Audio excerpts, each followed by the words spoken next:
आप केवल अपनी भाषा वाले लोगों के बीच रहने की कोशिश नहीं करेंगे, सिर्फ अपने धर्म, अपनी जाति, अपने क्षेत्र या राज्य के बीच रहने की कोशिश नहीं करेंगे, अपने जिले के लोगों के बीच रहने की कोशिश नहीं करेंगे, अपनी लैंगिकता, अपनी जो अन्य सांस्कृतिक पहचानें हैं उनके बीच रहने की कोशिश नहीं करेंगे, बल्कि अपने आप को चुनौती दें। आपने मेरा चेहरा नहीं देखा है, आपने उन वीडियोस में देखा है, आपने मीम्स में देखा है, यहाँ तक कि लोगों ने उसमें रीमिक्स गाने बनाए हैं, उसमें देखा है। ये डाइवर्सिटी जो आप अपनी जिंदगी में अपने आप लेकर आएंगे, ये डाइवर्सिटी आपको बेहतर बनाएगी, सीखने के लिए तैयार करेगी, और इसका एक स्वाभाविक परिणाम ये होगा कि आप सफलता के रास्ते पर चल रहे हो। नमस्ते दोस्तों, कैसे हैं आप? प्लीज सिट डाउन में आपका स्वागत है। आज फिर एक इत्मीनान की बातचीत के लिए आपके सामने आए।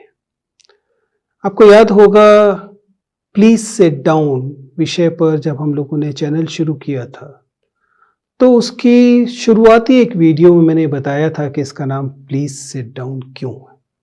क्योंकि हम इसमें बहुत हड़बड़ाहट वाली बातचीत करने के लिए नहीं है, उसके लिए बहुत सारे चैनल आपके पास हैं। ये इत्मीनान से बैठकर बातचीत करने वाली जगह है। तो उसी दौर में उसी तरीके की एक चर्चा आज हम करने वाले हैं। यह, अगर आप पिछले एक वीडियो को देखें जिसमें मैंने मसीजीवी नाम के विषय में बात की है, तो वहां से मैं बातचीत शुरू करना चाहता हूं।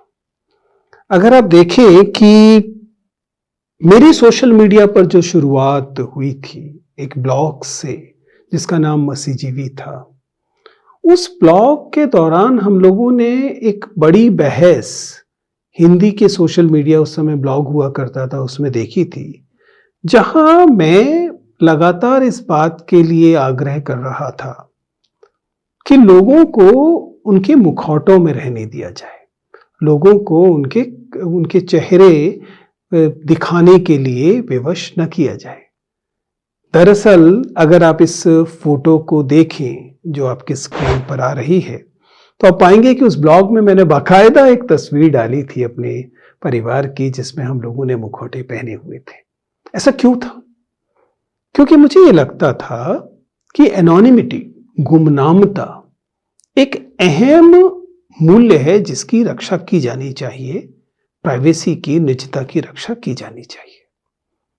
मुझे उम्मीद है कि अब ये बात आपको हास्यास्पद इसलिए लग रही होगी क्योंकि सच्चाई ये है कि पिछले कुछ महीनों और साल 2 साल में ऐसा शायद ही कोई प्लेटफॉर्म रहा है जहां पर आपने मेरा चेहरा नहीं देखा है, आपने उन वीडियोस में देखा है, आपने मीम्स में देखा है, यहाँ तक कि लोगों ने उसमें रीमिक्स गाने बनाए हैं, उसमें देखा है, या फिर स्वयं मैंने वॉलंटरीली भी आपने देखा कि प्रोमोज में मैं रहा हूं और उनमें देखा है। तो आखिर वह कौन सा तरीका था जिस तरीके से मैं, जो कि एक ऐसे कंफर्ट जोन में था जिसमें मैं अपना चेहरा नहीं दिखाना चाहता था, मैं लोगों के सामने नहीं आना चाहता था, मैं गुमनामता पसंद करता था, एनोनिमिटी मुझे बहुत पसंद थी, से मैं एक ऐसे व्यक्ति के तौर पर बदलता हूं जो कैमरे के सामने आने में झिझक नहीं रहा है, जिसे सैकड़ों, लाखों, शायद करोड़ों व्यूज उनके उस वीडियोस पर हैं जो आपके सामने पहुंचते हैं, चाहे वो मैंने बनाए हों, चाहे भिन्न तरीकों से पहुंचे। तो ये जो बदलाव है एक निजता को पसंद करने वाले व्यक्ति से एक ऐसे व्यक्ति की तरफ जो कि साफ सामने दिखाई देता है, इस पर मैं आज चर्चा करना चाहता हूं, क्योंकि यह दरअसल कंफर्ट जोन से बाहर आना है। और मैं बार बार कह रहा हूं कि यदि आप अपने कंफर्ट जोन के शिकार हो गए हैं, अगर आप अपने कंफर्ट जोन की कैद में आ गए हैं, तो दरअसल आपका कंफर्ट जोन एक सीमा के बाद आपका कोकून बन जाता है। कोकून आपको मालूम है, रेशमी कीड़ा, रेशम का कीड़ा जो अपने इर्द गिर्द एक कोकून बुनता है और उसके बाद अंततः उसे उसी कोकून में मर जाना होता है। तो आपको समझना पड़ेगा कि कंफर्ट जोन एक कोकून हो सकता है।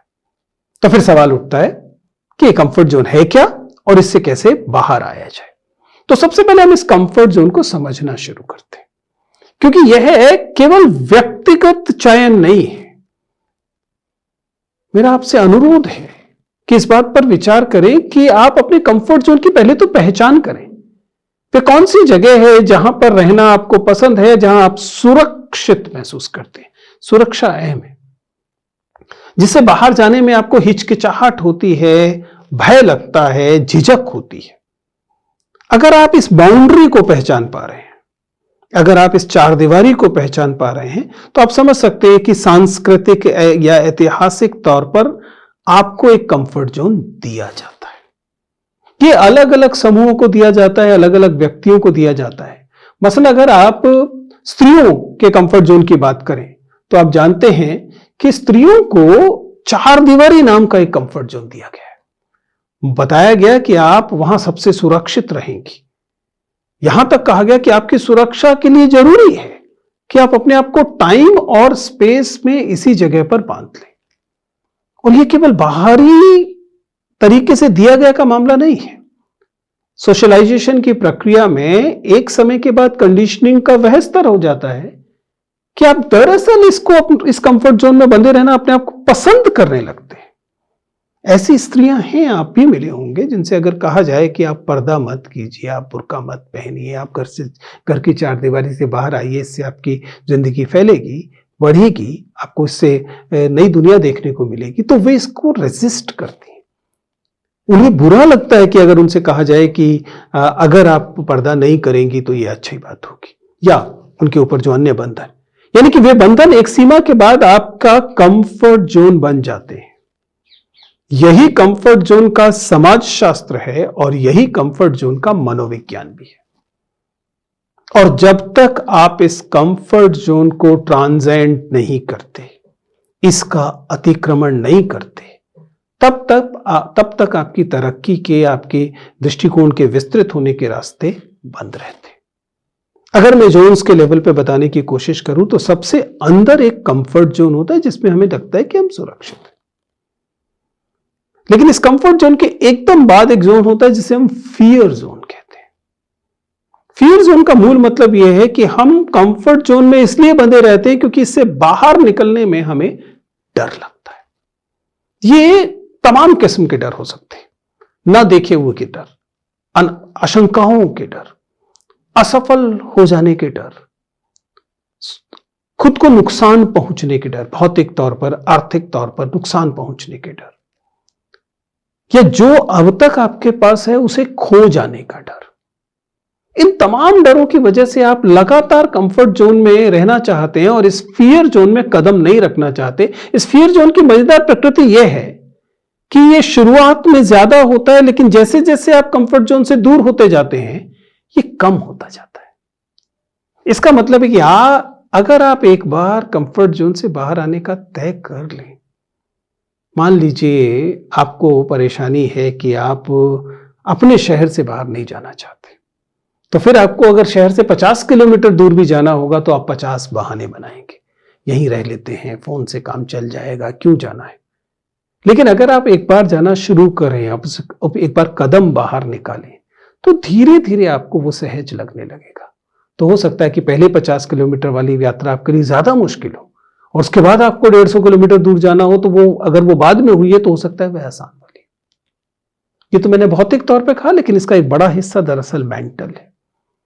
आप अपने परिवार से बाहर जाकर पढ़ने को तैयार हैं कि नहीं है, आप परिवार से बाहर जाकर घूमने जाने को तैयार हैं कि नहीं, ट्रैवल करने को तैयार हैं कि नहीं है, आप किसी ऐसे क्षेत्र में काम करने को तैयार हैं या नहीं है जो कि आपका अब तक का कंफर्ट जोन नहीं रहा है। अब तक आपने विज्ञान पढ़ा था, आप उस सोशल साइंस पढ़ने के लिए तैयार हैं या नहीं है। यह कंफर्ट जोन से बाहर निकलने का सवाल है, क्योंकि जब तक आप कंफर्ट जोन से बाहर नहीं निकलेंगे तब तक आप इस भय में रहेंगे।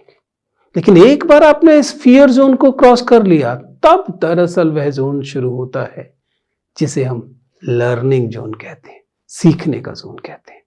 उसमें आपको आनंद आना शुरू होता है। इसका मतलब यह नहीं है कि आपकी जिंदगी आसान हो जाती है, सुविधाएं वहां रहती हैं। इसका मतलब यह भी नहीं है कि आपको लगातार सफलताएं मिलती है, नहीं, उसमें भी बहुत सारी असफलताएं मिलेंगी। लेकिन आपको यह पता लगना शुरू हो चुका होता है कि आपको इसमें आनंद आ रहा है और आप सीख रहे हैं, और तब आप दरअसल उड़ने के लिए तैयार हो रहे हैं। यह वह हिस्सा है जिसे हम लर्निंग जोन कह रहे हैं। और लर्निंग जोन के बाद वह क्षेत्र आता है जिसके लिए सारी यात्रा की गई थी। वह जोन ग्रोथ जोन है। अगर आप विजेंद्र चौहान को देख रहे हैं जो कि मुखौटे के पक्ष में खड़ा था, से वह व्यक्ति जो आप सीधा कैमरे की ओर देखकर बात कर रहा है, तो उसका मतलब सिर्फ इतना है कि मैं उस फियर जोन से निकला, मैं उस लर्निंग जोन को क्रॉस करके अब ग्रोथ जोन में पहुंच रहा हूं और मुझे इसका आनंद आ रहा है। ध्यान रखिएगा, यह कतई नहीं कहा जा रहा है कि ग्रोथ जोन कंफर्टेबल होता है, नहीं। There is no comfort in growth zone, but then the problem is that there is no growth in the comfort zone either. अगर आप कंफर्ट जोन में रहेंगे तो जैसा मैंने कहा, कंफर्ट जोन आपका कोकून बन जाता है। फिर उसके बाद इस बात की गुंजाइश नहीं होती कि आप ग्रो कर सकें, और इसीलिए जरूरी है कि आपको कंफर्ट जोन से बाहर निकलना है। यह समाज शास्त्रीय जरूरत है, यह आपकी मनोवैज्ञानिक जरूरत है, यह आपकी तरक्की की जरूरत है। मैं हजारों लोगों से मिला हूं जिन्हें आप सफल कहते हैं।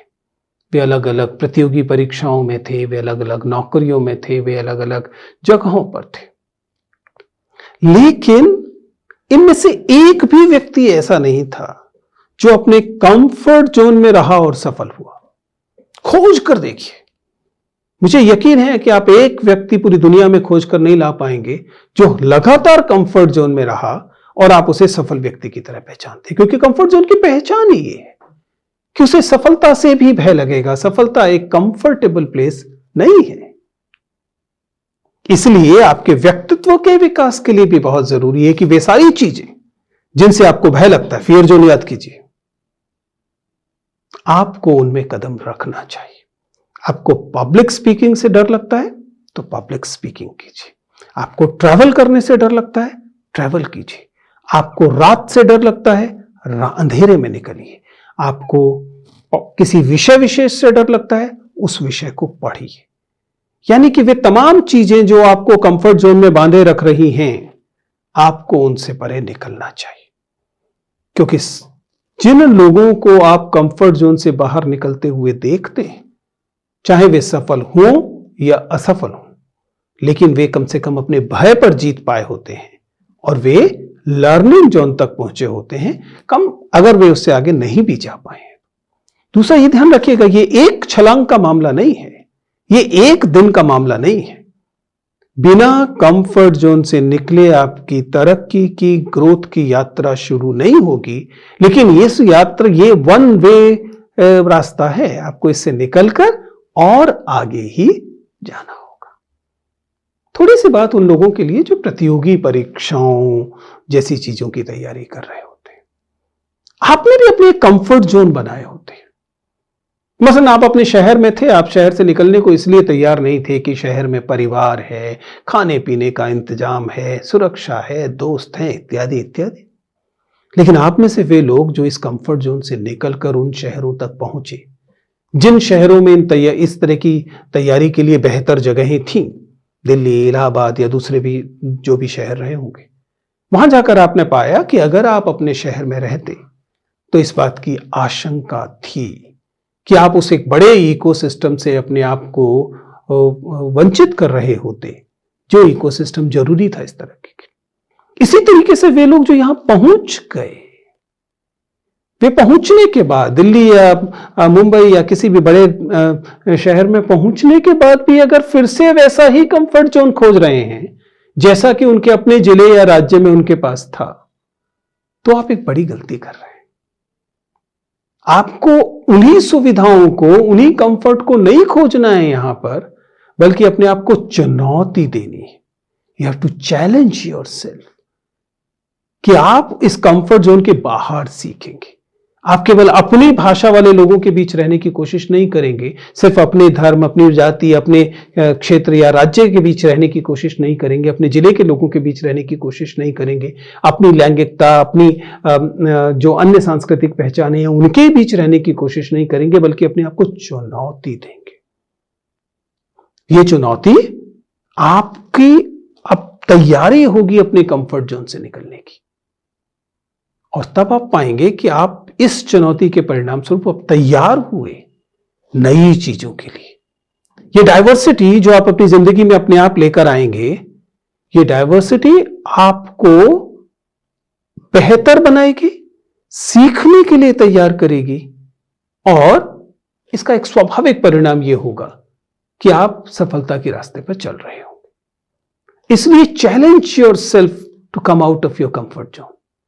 If you are not able to challenge yourself enough, तो फिर आप दरअसल अभिशप्त हैं, उसी रेशम के कीड़े की तरह जो अपने उस कंफर्ट जोन में आनंद से है, उस शिशु की तरह जो गर्भ के कंफर्ट जोन में आनंदित है, सुरक्षित है, लेकिन बिना सुरक्षा से बाहर निकले कोई ग्रोथ, कोई प्रगति, कोई तरक्की संभव नहीं है।